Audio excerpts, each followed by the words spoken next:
जिनेन्द्र वंदितु सर्वसिद्धे ध्रुवममल मनोममं गदिं पते वोचामि समय पाहुड मिणमो सुध केवली भणिदम। पंच परमेष्ठी भगवान की जय हो। समयसार महान ग्रंथादिराज का हम संवराधिकार पढ़ रहे हैं। पिछली ज्ञानशाला की कक्षा में हमने समझा जो ज्ञानी जीव है वह किस प्रकार कर्मों का संवर करता है और अज्ञानी जीव किस प्रकार कर्मों के बंध में उलझा रहता है।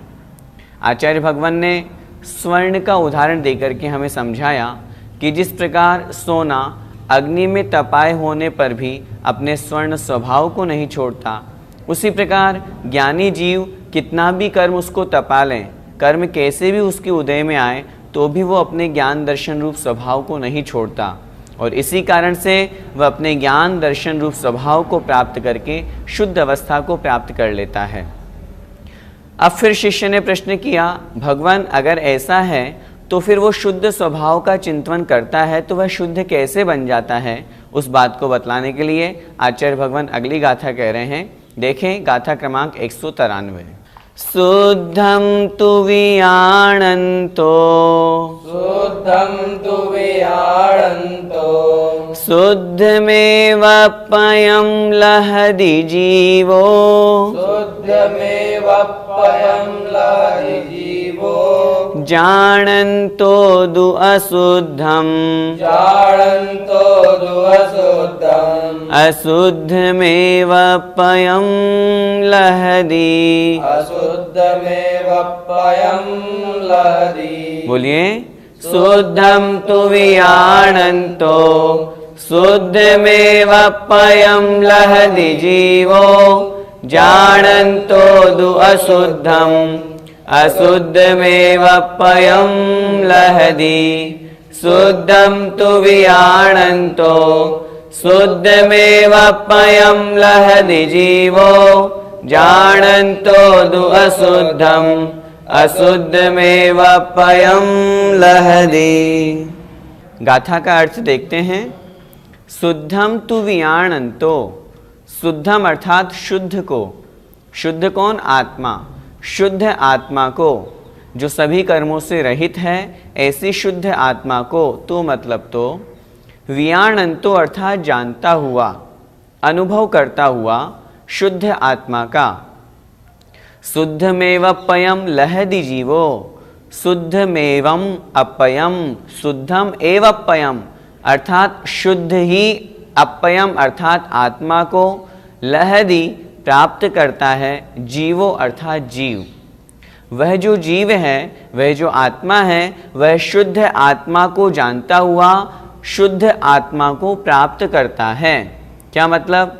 यहाँ पर आचार्य भगवान ये कहना चाह रहे हैं, जो पिछली गाथा में हमने समझा था, जो पहले हमने समझा था कि जीव शुद्ध अवस्था को कैसे प्राप्त होता है, कर्मों का संवर करके शुद्ध कैसे बन जाता है, उसका उत्तर आचार्य भगवान दे रहे हैं। जब वह आत्मा शुद्ध आत्मा का चिंतन करता है, शुद्ध आत्मा का ज्ञान करता है, शुद्ध आत्मा में अनुभव करता है, तब उसकी वह आत्मा शुद्ध अवस्था को प्राप्त हो जाती है। जानन्तो दु अशुद्धम, तीसरी पंक्ति में कह रहे हैं जानन्तो अर्थात जानता हुआ, दु मतलब यदि, अशुद्धम अर्थात अशुद्ध। यदि वह अपने आप को, अपनी आत्मा को अशुद्ध जानता है, अशुद्धमेवप्ययं लहदि, तो फिर वह अशुद्ध आत्मा को ही प्राप्त करता है। गाथा बहुत स्पष्ट है, बहुत सरल है। हम जैसा आत्मा को जानेंगे, हमारी आत्मा वैसी बनेगी। हम कैसा जानते हैं? यदि सम्यक दृष्टि है, वीतराग सम्यक दृष्टि की यहाँ पर बात चल रही है, वह अपनी आत्मा को कैसा जानता है? मेरी आत्मा सभी प्रकार के कर्मों से रहित है। राग द्वेष करना, क्रोधादि करना, ये मेरी आत्मा का स्वभाव नहीं है। जब वह अपनी आत्मा को ऐसा जानेगा तो फिर वो राग द्वेष क्रोधादि स्वभाव को प्राप्त नहीं होगा, इन विभाव परिणामों को नहीं करेगा। और जब नहीं करेगा तो उसकी आत्मा स्वस्वभाव अर्थात ज्ञान दर्शन में लीन होने से शुद्ध आत्मा को वह जीव प्राप्त करेगा। लेकिन जो जीव अपनी आत्मा को अशुद्ध जानता है, शरीर को ही आत्मा मानता है, आत्मा को ही शरीर मानता है, द्रव्य कर्म जो कहे गए हैं उनमें परिणति करता है, उनमें राग द्वेष करता है, तो निश्चित रूप से फिर वह अशुद्धता को ही प्राप्त होता है। अशुद्ध आत्मा को प्राप्त करने का तात्पर्य है वह संसार में ही परिभ्रमण करता है। संसार में परिभ्रमण करने वाली आत्मा अशुद्ध आत्मा है। नर नारकादि जो पर्याय हैं उनमें वह जीव भटकता रहता है। उसका सबसे बड़ा कारण उसने अभी अपनी आत्मा के स्वभाव को नहीं जाना। आत्मा का स्वभाव कैसा है? आत्मा का स्वभाव है ज्ञान दर्शन रूप। जब वह अपनी उस आत्मा के, शुद्ध आत्मा के स्वभाव को जान लेता है, तद्रूप वो चिंतन करता है, उस आत्मा में लीन होता है, तो शुद्ध आत्मा को प्राप्त कर लेता है। और अज्ञानी जीव, जो मिथ्या दृष्टि जीव है, वो अशुद्ध आत्मा को जान करके अपनी आत्मा को अशुद्ध ही बनाए रखता है। एक बार फिर से गाथा का अर्थ देखें। शुद्धम तु वियाणंतो, तु मतलब तो, शुद्धम अर्थात शुद्ध आत्मा को, वियाणंतो अर्थात जानता हुआ, शुद्धम एव अपयम लहदी जीवो, वह जो जीव है वो शुद्ध आत्मा को ही प्राप्त करता है। जानंतो दु अशुद्धम अर्थात अशुद्ध आत्मा को जानता हुआ, अशुद्धम एव अपयम लहदी, वह अपनी आत्मा को अशुद्ध ही प्राप्त करता है। अर्थात जो जीव अपनी आत्मा को जैसा जानेगा, जैसा समझेगा, उसकी आत्मा उसी अवस्था को प्राप्त होती है। गाथा का भावार्थ देखें। शुद्ध आत्मा को जानता हुआ जीव शुद्ध आत्मा को ही प्राप्त करता है, और अशुद्ध आत्मा को जानता हुआ जीव अशुद्ध आत्मा को ही प्राप्त करता है। भैया जी, आत्मा का शुद्ध स्वरूप कैसा है? आत्मा का शुद्ध स्वरूप तीनों प्रकार के कर्म मलों से रहित है। द्रव्य कर्म, भाव कर्म और नौ कर्म। ज्ञानावर्णादि जो 8 कर्म कहे गए हैं ये कहलाते हैं द्रव्य कर्म। राग द्वेष आदि जो विकारी भाव हैं ये कहलाते हैं भाव कर्म, और जो शरीर आदि है ये कहलाते हैं नो कर्म। नो कर्म का मतलब किंचित कर्म, जो कर्म तो नहीं है लेकिन कर्म के समान हैं, चाहे वो स्त्री पुत्र मकान रुपया पैसा धन दौलत आदि शरीर आदि जो हैं वो नो कर्म की कोटि में आते हैं। जब हम आत्मा की बात करते हैं और शुद्ध आत्मा की बात करते हैं तब शुद्ध आत्मा इन तीनों प्रकार के कर्मों से रहित है। हम सिद्ध भगवान की चर्चा करें, वो शुद्ध आत्म स्वरूप को प्राप्त हो गए हैं, उनके न ज्ञानावर्णादि 8 कर्म है, न राग द्वेष रूप विकार है, न शरीर आदि 9 कर्म है। तीनों प्रकार के कर्म मलों से जो रहित होती है वह शुद्ध आत्मा है। अनंत ज्ञान दर्शन गुण रूप जो संयुक्त होती है उसका नाम है शुद्ध आत्मा। जो अव्यावाद सुख को प्राप्त किए हुए है, अनंत सुख को प्राप्त किए हुए है, उसका नाम है शुद्ध आत्मा। इस तरह यह शुद्ध आत्मा का स्वरूप है। हम सभी का लक्ष्य यही है कि हम सभी भी उस शुद्ध आत्मा को हमें प्राप्त करना है, और उसके लिए हमें शुद्ध आत्मा का स्वरूप समझना होगा और अपने आप को शुद्ध आत्मा के चिंतन में लगाना होगा। भैया जी, ऐसा ध्यान करने से आत्मा शुद्ध कैसे बन जाती है? ये तो लोक व्यवहार में देखा ही जाता है, जो जिसकी संगति करता है उसका स्वभाव वैसा बन जाता है। उसी तरह यदि हम आत्मा की जैसी संगति करेंगे, आत्मा के बारे में जैसा चिंतन करेंगे, आत्मा को जैसा जानेंगे, तद्रूप आत्मा वैसी बन जाती है। हमने यदि आत्मा के स्वरूप को जाना, मेरी आत्मा का स्वभाव है ज्ञान दर्शन, ज्ञाता दृष्टा मात्र मेरी आत्मा का स्वभाव है, तो एक दिन हम अपनी आत्म स्वरूप को वैसा ही प्राप्त कर लेते हैं। जो जीव अपने आत्मा के स्वभाव को क्रोधादि रूप मानते हैं, राग द्वेष रूप मानते हैं, वे अपने शुद्ध स्वभाव को प्राप्त नहीं कर पाते। हम सबसे पहले तो यह निर्णय करें हमारी आत्मा का स्वभाव क्या है। प्रत्येक वस्तु का अपना अपना स्वभाव होता है। हम पुद्गल के स्वभाव की बात करेंगे तो पूर्ण गलन उसका स्वभाव है। हम धर्मादि द्रव्यों की बात करेंगे तो वो उसका अलग अपना स्वभाव है गमन आदि रूप से। लेकिन हम शुद्ध आत्मा की बात कर रहे हैं तो आत्मा का स्वभाव क्या है, आत्मा का लक्षण क्या है? आत्मा का लक्षण है ज्ञान दर्शन रूप होना, ज्ञाता दृष्टा मात्र बने रहना। आज हम ज्ञाता दृष्टा नहीं हैं, हमारी आत्मा शुद्ध नहीं है। उसका कारण है हमने आत्मा के उस स्वभाव को नहीं पहचाना। हम राग द्वेष रूप संसार में ही लगे हुए हैं। भाव कर्म, नो कर्म और द्रव्य कर्मों में ही हमारी परिणति होती जा रही है। इसलिए आत्मा के शुद्ध स्वभाव को हम जानेंगे तो हम शुद्ध आत्मा को प्राप्त कर पाएंगे। ऐसा देखा भी जाता है, जिस व्यक्ति ने अपने आप को वैसा माना ही नहीं, वो वैसे कैसे बनेगा। किसी व्यक्ति को कहें उपवास करने के लिए, वो कहेगा मुझसे उपवास नहीं होता। आप पहले एक बार करके तो देखो। सामने वाला व्यक्ति जब कर सकता है तो फिर हम क्यों नहीं कर सकते। हम भी शुद्ध आत्मा को प्राप्त कर सकते हैं। क्या अनंतानंत सिद्ध परमेष्ठी भगवंतों ने जो शुद्ध आत्म स्वरूप को प्राप्त किया है, क्या वो उन्होंने शुद्ध आत्मा को प्राप्त नहीं किया? उन्होंने भी तो किया है। जब उन्होंने किया है तो हम भी क्यों नहीं कर सकते। हमें अपनी शक्ति मालूम होनी चाहिए। हम भी शुद्ध स्वरूप को प्राप्त हो सकते हैं, बशर्ते अपने आप में दृढ़ संकल्पित हों, अपने आत्म स्वभाव को जाने। जब जानेंगे तो राग द्वेष रूप परिणति हमारी दूर होगी। अन्य द्रव्यों से, अन्य पर पदार्थों से हमारा ममत्व कम होगा। आत्म स्वरूप में लीनता होगी। आत्म स्वरूप में लीनता होगी तो हम शुद्ध आत्मा के स्वरूप को जान करके शुद्ध स्वरूप को प्राप्त कर पाएंगे। भैया जी, फिर हम गृहस्थों को क्या करना चाहिए? हम गृहस्थों को अपनी आत्मा के शुद्ध स्वभाव का ज्ञान करना चाहिए। उस शुद्ध स्वभाव का श्रद्धान करना चाहिए। जब ज्ञान और श्रद्धान हो जाएगा तो हमारी परिणति में वह चारित्र भी प्रकट होने लगेगा। वीतराग सम्यक दर्शन को हमें प्राप्त करना है, उस ओर हमारा लक्ष्य होना चाहिए। शुद्धोपयोग का हम लक्ष्य बनाएं। जब तक हम मुनि नहीं बने तब तक गृहस्थ में रह करके अपने व्रत नियम संयम का पालन करें। सम्यक दर्शन को प्राप्त करके जैसे ही हम व्रत नियम संयम का पालन करेंगे तो हमारे कर्मों का संवर होना प्रारंभ हो जाएगा, जो हमारे लिए मोक्ष का निमित्त बनेगा। धीरे धीरे उन सब पर पदार्थों से हम मोह को दूर करें। गृहस्थ की हम बात कर रहे हैं, गृहस्थ में रहें, लेकिन गृहस्थ में भी इस तरीके से रहें कि हम, जैसा कि पहले भी हमने चर्चा की थी, आचार्य श्री कहते हैं अपने स्त्री पुत्र आदि का पालन पोषण घर परिवार में इस तरह से रहना चाहिए जैसे हम किसी पड़ोसी के पुत्र को पाल रहे हों। ऐसा क्यों कहा आचार्य श्री ने? ऐसा इसलिए कहा क्योंकि जिस तरह पड़ोसी के पुत्र को सिर्फ पालना है, उसके प्रति राग उतना नहीं होता जितना स्वपुत्र में होता है। ठीक उसी तरह हम उनसे राग द्वेष मोह को कम करेंगे तो हमारी परिणति आत्मस्वरूप होगी। आत्मा के शुद्ध स्वभाव का चिंतन करें, लक्ष्य बनाएं शुद्धोपयोग का। वर्तमान में जो मुनि महाराज हैं उनको भी क्या करना चाहिए? उन्हें भी शुद्धोपयोग की ओर बढ़ने का प्रयास करना चाहिए। मुनि बने हैं, आत्मा के कल्याण के लिए बने हैं, आत्मा के कल्याण की ओर उनका ध्यान रहे, अपने शुद्ध स्वभाव में स्थिर रहे।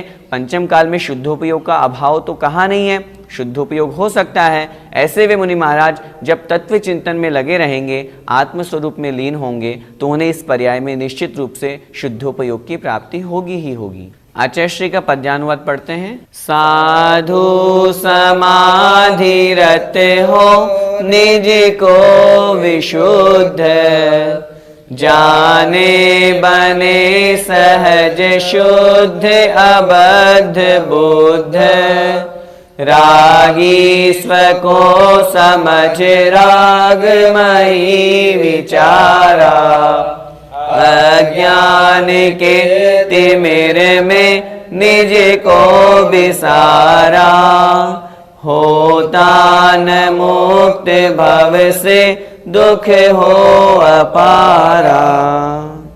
इस पद्यानुवाद में 5 पंक्तियां हैं।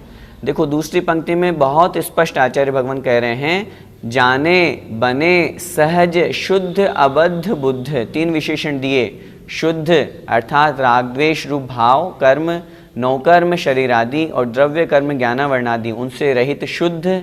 अबद्ध अर्थात जो कभी नहीं बंधने वाली, और बुद्ध अर्थात ज्ञानी। जो इस तरह स्वाभाविक है, ऐसे उस आत्मा को जो जानता है, वास्तव में वही निज को विशुद्ध, अपनी आत्मस्वरूप को, जो विशुद्ध आत्मस्वरूप है, उसको वह जीव प्राप्त करता है। अब फिर उसी बात को आचार्य भगवान फिर आगे कह रहे हैं, जब वह अपने शुद्ध स्वभाव को जान लेता है तो किस प्रकार की उसकी परिणति होती है, क्या अवस्था होती है, किनसे वह आत्मा दूर होता है, किसमें वह लीन होता है, वो अगली गाथा में यहाँ कह रहे हैं। अपाणमपणारुंधी अपाणमपणारुंधी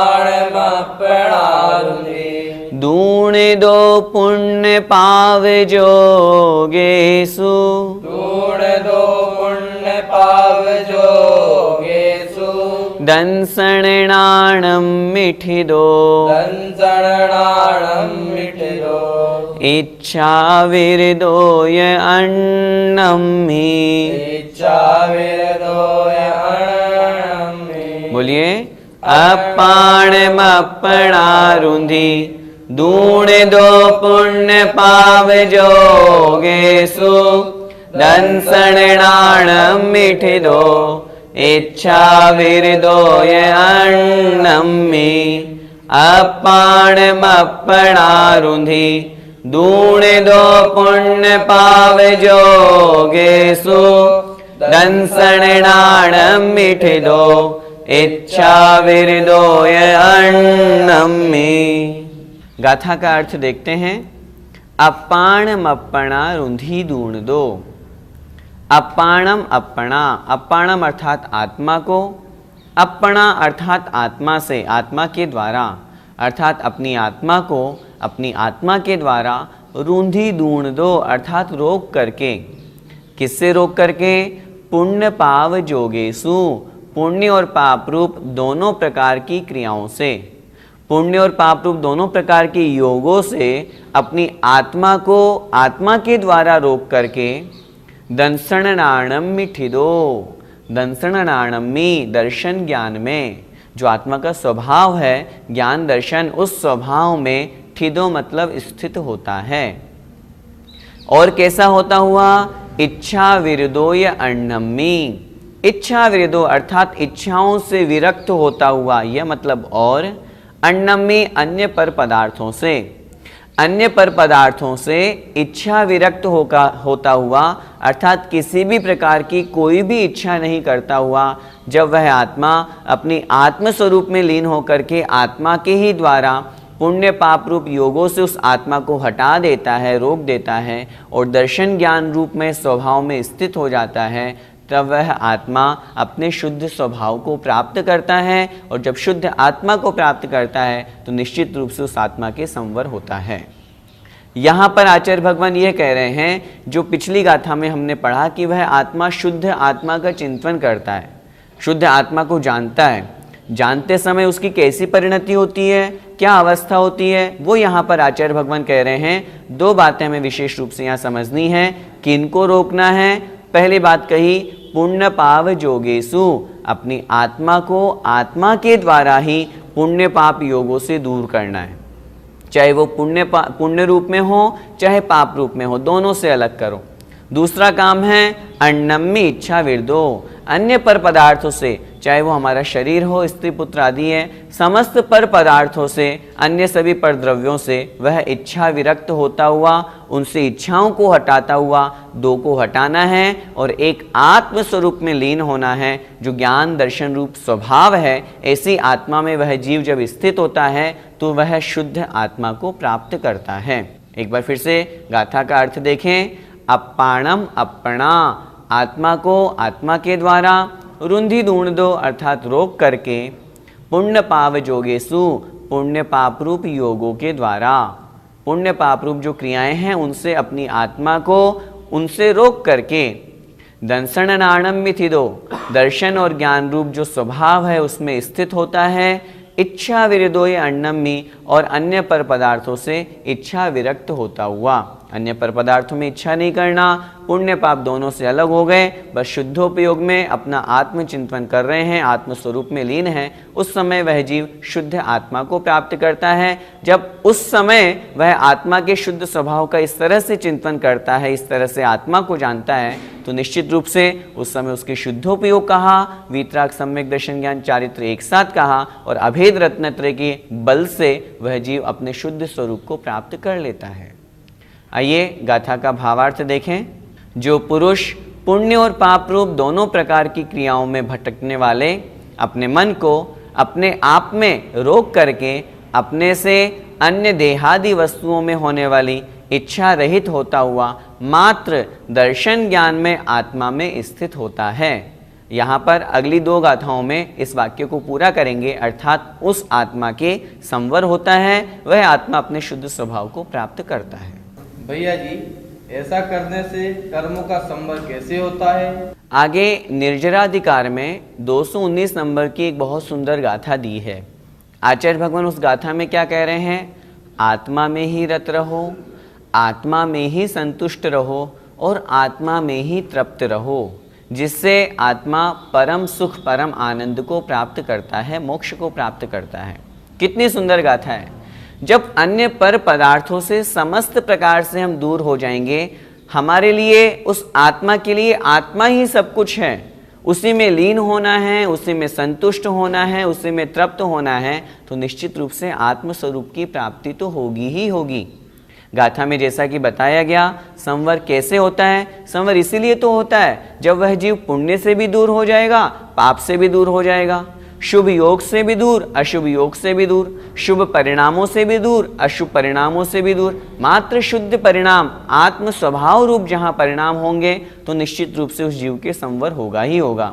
और सबसे महत्वपूर्ण बात, जब वह अन्य पर पदार्थों से इच्छा विरक्त होगा, किसी भी प्रकार की कोई इच्छा नहीं करेगा अन्य पर पदार्थों में, यदि वह पुण्य रूप भी करेगा तो भी उसके कर्माश्रव होगा, पाप रूप भी करेगा तो भी कर्माश्रव होगा। कर्मों का आश्रव शुभ रूप में और अशुभ रूप में ही तो होता है। जब उसने दोनों को ही छोड़ दिया, पुण्य को भी और पाप को भी, शुभ को भी और अशुभ को भी, तो निश्चित रूप से उसके कर्मों का आना रुकेगा, और कर्मों के आने रुकने का नाम ही तो संवर है। भैया जी, दर्शन ज्ञान में कैसे स्थित हुआ जाता है? दर्शन ज्ञान का तात्पर्य आत्मा का स्वभाव, आत्मा के स्वभाव में स्थित होने के लिए जो आत्मा का विभाव है उससे दूर हो जाएंगे। जब विभाव से दूर हो जाएंगे तो स्वभाव में स्वयं स्थित हो जाएंगे। कहने का तात्पर्य, जहाँ पर वीतराग, सम्यक दर्शन, ज्ञान और चारित्र्य तीनों होते हैं, क्योंकि जहाँ पर वीतराग अवस्था होती है वहाँ रत्नत्रय भी अभेद हो जाते हैं, अलग अलग नहीं रहते। जब पुण्य और पाप दोनों क्रियाओं से दूर हो जाते हैं, जब न शुभ परिणाम न अशुभ परिणाम, मात्र शुद्ध परिणाम, जब आत्म स्वरूप में लीनता होती, जिसे हम शुद्धोपयोग कहते हैं, उस अवस्था में वह जीव अपने शुद्ध आत्म स्वरूप को प्राप्त करता है। उस आत्म स्वरूप को प्राप्त करने का नाम ही है दर्शन ज्ञान में स्थित होना। भैया जी, यहाँ तो पुण्य को भी छोड़ने की बात कही गई है, तो क्या हम भी पुण्य छोड़ दें? मैं आपसे ही पूछना चाहता हूँ, यह जो ग्रंथ है, ये जो गाथा लिखी है, ये किन के लिए है? जैसा कि पहले भी आपको बताया गया है, मुख्य रूप से यह उन मुनि महाराजों के लिए ही लिखी है, उन शुद्धोपयोगी मुनियों के स्वरूप के लिए ही यह ग्रंथ लिखा गया है, निश्चय परक दृष्टि से लिखा गया है। इसलिए उस अवस्था तक पहुँचने पर पुण्य के साथ पाप के साथ में पुण्य भी छोड़ना है, पाप और पुण्य दोनों बराबर कहे उस दृष्टि से। यदि हम अपनी दृष्टि से विचार करें तो हम अपनी दृष्टि में तो पाप को ही छोड़ें, पुण्य को नहीं छोड़ें, क्योंकि हम शुद्धोपयोग को वर्तमान में प्राप्त हो नहीं सकते गृहस्थ अवस्था में। तो हम क्या करें? लक्ष्य तो बनाएं शुद्धोपयोग को प्राप्त करने का, लक्ष्य बनाएं हमें भी वीतराग सम्यक दृष्टि बनना है, हमें भी अपने आत्म स्वरूप में लीन होना है। लेकिन जब तक वहाँ तक नहीं पहुँचे तब तक पाप से बचें और पुण्य में लगें। मुनि महाराज भी क्या करें? शुद्धोपयोग को प्राप्त करने का लक्ष्य बनाएं, अन्य पर पदार्थों से अपने राग द्वेष को हटाएं, अपने आत्म स्वरूप में लीन हो। जब वहाँ नहीं हो सकते तो पुण्य की क्रियाओं में लगे, स्वाध्याय करें, पूजन पाठ जो हम गृहस्थों के लिए कहा गया है वो हम करें। मुनि महाराज स्वाध्याय करें, आत्मध्यान करें, सामायिक करें, चिंतन करें। हमें गृहस्थों को क्या करना है? इन सब बातों को समझना है। समय सार जी महान ग्रंथादिराज हम पढ़ रहे हैं, सिर्फ पढ़ना नहीं है, हमें अपने जीवन में उतारना भी है।